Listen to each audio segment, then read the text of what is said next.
पत्र लिखना भी एक कला है और अभ्यास के द्वारा इस कला पर विजय पाई जा सकती है।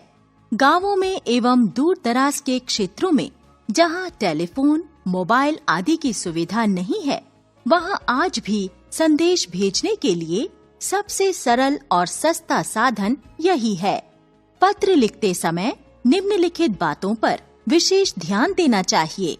पत्र सरल और स्वाभाविक शैली में लिखा गया हो, भाषा आडंबर रहित और प्रभावशाली हो, वाक्य छोटे और प्रभावी हों, अपनी बात को संक्षेप में कहा गया हो, पत्र का आरंभ और अंत सही हो, शिष्ट भाषा का प्रयोग किया गया हो, अप्रासंगिक बातें न लिखी गई हों। पत्र के प्रकार। पत्र मुख्यतः 2 प्रकार के होते हैं, औपचारिक पत्र, अनौपचारिक पत्र। औपचारिक पत्र प्रार्थना पत्र, कार्यालयों, संपादकों, सरकारी विभागों, व्यापारियों को लिखे जाने वाले पत्र औपचारिक पत्र कहलाते हैं।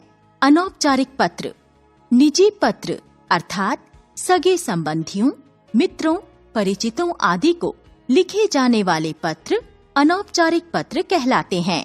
इनमें बधाई पत्र, निमंत्रण पत्र, संवेदना पत्र और सामान्य पत्र आते हैं। इन दोनों तरह के पत्रों को लिखने के ढंग अलग अलग होते हैं। औपचारिक पत्र लिखने का ढंग। सबसे ऊपर बाईं ओर पत्र पाने वाले का पद लिखा जाता है, जैसे प्रधानाचार्य, संपादक, मैनेजर, मुख्याध्यापिका आदि। पत्र पाने वाले का पता। दिनांक, पत्र का विषय, संबोधन, जैसे महोदय, श्रीमान, मान्यवर आदि। पहला परिच्छेद, अपना परिचय और पत्र लिखने का कारण। विषय विस्तार, अगले 2 परिच्छेदों में विषय को विस्तार दिया जाता है। पत्र पाने वाले के साथ संबंध, जैसे भवदीय, भवदीया, आपका आज्ञाकारी, आपकी आज्ञाकारिणी, आपका शिष्य, आपकी शिष्या आदि। पत्र लिखने वाले का नाम तथा हस्ताक्षर, पत्र लिखने वाले का पता। यह ध्यान रहे कि सभी कुछ बाईं ओर से ही लिखा जाना चाहिए, बीच बीच में पंक्ति छोड़ने की आवश्यकता नहीं होती। अनौपचारिक पत्र लिखने का ढंग। बाईं ओर सबसे ऊपर पत्र लिखने वाले का पता। दिनांक, संबोधन, जिसे पत्र लिखा जा रहा है उसके साथ संबंध के अनुसार संबोधन का प्रयोग किया जाता है, जैसे आदरणीय पिताजी, माताजी, पूज्य, श्रद्धेय पिताजी, चाचाजी, ताऊजी, मामाजी, प्रिय मित्र, प्रिय सहेली, प्रिय भाई, प्रिय बहन।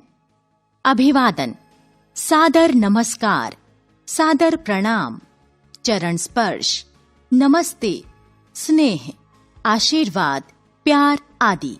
पहला अनुच्छेद, पत्र लिखने का कारण स्पष्ट करो।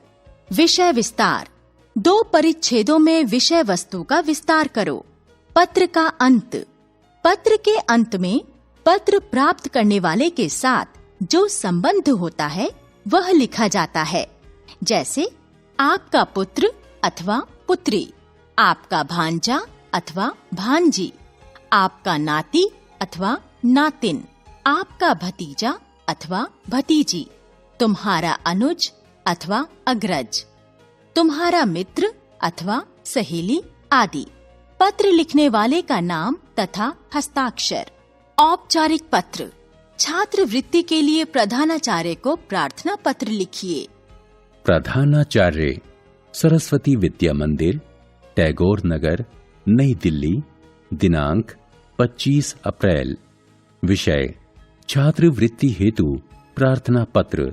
मान्यवर, सविनय निवेदन है कि मैं आपके विद्यालय की कक्षा 6A का छात्र हूँ।